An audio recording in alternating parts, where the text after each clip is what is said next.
আমরা গত ক্লাসে আলোচনা করছি 185 পেজ ত্রিকোণমিতি এর 6 এবং 7 নং প্রশ্ন। আজকে আমরা আলোচনা করব 8 নং প্রশ্ন।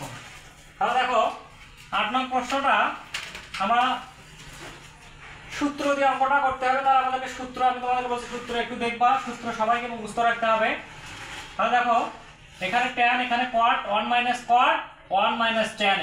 তো tan এর সূত্র, tan এর শেষের দিকে আছে হচ্ছে n। তাহলে আমরা লক্ষ্য করব যে তোমাদেরকে গত ক্লাসে আমি বলছি যে tan এর শেষে যেহেতু n আছে, তাহলে আমাদেরকে লক্ষ্য করতে হবে কোন অনুপাতটা শেষের দিকে n আছে। তাহলে sin এর শেষের দিকে n আছে, sin a।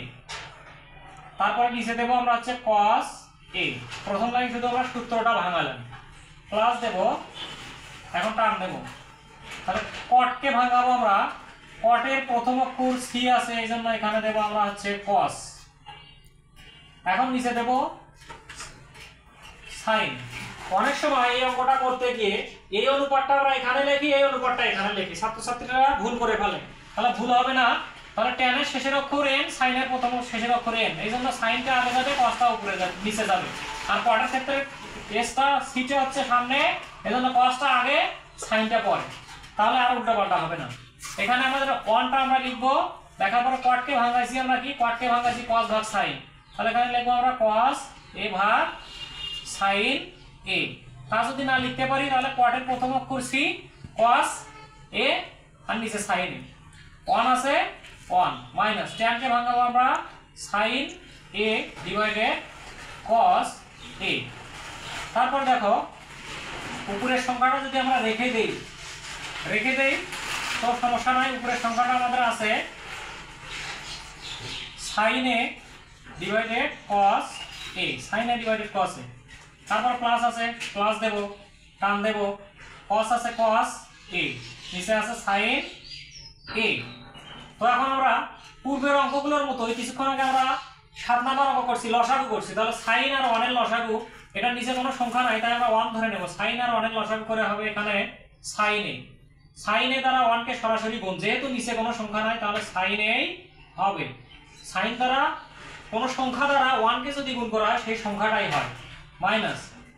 এখন আমরা sin আর এই sin যদি আমরা বাদ দেই বা ক্যান্সেল করে দেই, তাহলে হাতের বাম হাতের উপরে আমার থাকবে cos। তাহলে sin বাদ দিলে এখানে থাকবে cos a। ঠিক এখানে লসাগু করলাম আমরা, এখানেও লসাগু করলাম। আবার একটা টার্ম দেব, cos আর 1 এর লসাগু করব আমরা হচ্ছে cos a।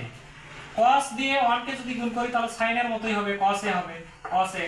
cos দ্বারা 1 কে গুণ করে cos a, cos আর এই cos আর এই cosটা যদি আমরা এখান থেকে ক্যান্সেল করে দেই তাহলে উপরে থাকে sin a। তাহলে এখানে লিখবো আমরা sin a। লেখা শেষ করব, শেষ করার পরে এখানে দেখতে পাচ্ছি ভগ্নাংশ উপরেও হয়েছে নিচেও হয়েছে। তাহলে ভগ্নাংশের ক্ষেত্রে ভাগ যদি থাকে, ভাগ চিহ্ন যদি থাকে তাহলে গুণ হয়, ভাগ চিহ্ন থাকলে গুণ হয় এবং নিচের সংখ্যা উপরে যায়। তাহলে sin, আমরা আরো একটু উপরে লিখবো এখানে, তাহলে উপরে sin a divided cos a। ভাগ চিহ্নটা আমরা গুণ করব, এই ভাগ চিহ্নটাকে আমরা গুণ করব। এখন নিচের অনুপাতটাকে আমরা উপরে দেব sin a। এখন কি করব, sin a minus cos a লিখবো, sin a minus cos a। তাহলে কেন উল্টে গেল, ভাগ চিহ্ন যদি গুণ হয় উপরের সংখ্যাটা নিচে আসবে, নিচের সংখ্যাটা উপরে যাবে। এটা ক্লাস 3 তে আমরা পড়ছি বা 4 এ পড়ছি। এখন আমরা কি করব, প্লাস আছে এখানে, প্লাসটা দেব না, আমরা মাইনাস দেব, সরাসরি মাইনাস দেব। কেন মাইনাস দেব সেটা আমরা পরে বলবো। cos a divided sin a আছে, sin a টা আমরা লিখবো। এখন ভাগ চিহ্ন গুণ হলো। এখন আমরা এই নিচের সংখ্যাটাকে আমরা উপরে দেব, cos a। আবার উপরের সংখ্যা দুটো নিচে, তাহলে এখানে আছে cos a মাইনাস, তাহলে sin a, cos a minus sin a। তাহলে আমরা কি করব, এখন চিহ্নটা পরিবর্তন করে দিছি। তাহলে চিহ্নটা পরিবর্তন, আচ্ছা সরি, পরের লাইনে আমরা চিহ্নটা পরিবর্তন করে করব। তাহলে sin গুণ করব sin square a divided cos আছে cos a into sin a minus cos a, sin a minus cos a। তাহলে যেটা ছিল শুধু আমরা গুণ করে দিছি, নিচে যা ছিল তাই। এখন এই প্লাস চিহ্নটাকে আমি বলছিলাম যে মাইনাস করব, এখন মাইনাস করব। মাইনাস কেন মাইনাস করব, তাহলে এখানে আছে sin a minus cos a আর এখানে আছে cos a minus sin a। তাহলে এই অনুপাত দুটাকে আমরা একই রকম বানাবো। এই জন্য একই রকম যদি থাকে মাইনাস যুক্ত সংখ্যা থাকে তাহলে চিহ্নটা পরিবর্তন হয়ে যায়, ভিতরে যে চিহ্ন থাকবে সেটা পরিবর্তন হবে। তাহলে এখানে sin cos cos গুণ করে আমরা লিখতে পারি cos স্কয়ার a ডিভাইডেড, এই cos সামনে আছে এই জন্য আমরা এখানে সাইনটা নেব, মাইনাস চিহ্নটা এই কারণেই হলো পরিবর্তন হলো, cosটা ছিল সাইনটা সামনে নিছি, cos এর সামনে মাইনাস আছে, প্লাস ছিল এই পাশে গিয়ে আমরা মাইনাস দিলাম cos a। অর্থাৎ একই রকম সংখ্যা বানানোর ক্ষেত্রে আমরা এটাকে কি করলাম, চিহ্নটা পরিবর্তন করে দিলাম। যদি মাইনাস যুক্ত সংখ্যা এই পাশে থাকে কোন অঙ্কের ভিতরে দেখো, তাহলে সেটা কি করব, আমরা সাজায় লেখার জন্য আমরা ভিতরের চিহ্নটা পরিবর্তন করে দেব। উল্টা পাল্টা করার সময় স্থান পরিবর্তন করার কারণে এটা কি হলো, চিহ্ন পরিবর্তন হলো। এখন আমরা নিচে এখানে সাইন আছে, আমরা সাইন লিখবো, সাইনটা লিখবো। এখন দেখব এই সংখ্যাটা দুটো একই রকম, থাকলে আমরা একটা জিনিস লিখতে পারি, sine A minus cos a একটা লিখবো। এখন এটাকে বলে লসাগু, cos আর সাইন, তাহলে এখানে লিখবো cos সাইন বা সাইন cos আমরা লিখতে পারি, cos a into sign a। লসাগু করলাম, cos সাইন আলাদাই লিখলাম, দুটো সাইন এ মাইনাস cos এ, তার মধ্যে একটা লসাগু। এখন আমি কি করব, আমাদেরকে লক্ষ্য করতে হবে যে আমি কোনটা বাদ দেব। এই cos বাদ যাবে, cos এখানে cos আছে, এখানে বাদ যাবে সাইন এ মাইনাস cos এ। তাহলে এই রাশিগুলোর সাথে শুধুমাত্র এই যে আমি কলমের মাঝখানে বা হাতের মাঝখানে রাখছি এই রাশি বাদ, আর এই তিনটা বাদ দিয়ে যদি আমি এখানে থাকবে সাইন আর এখানে থাকবে দুটো সাইন, তাহলে এখানে থাকবে সাইন কিউব a মাইনাস।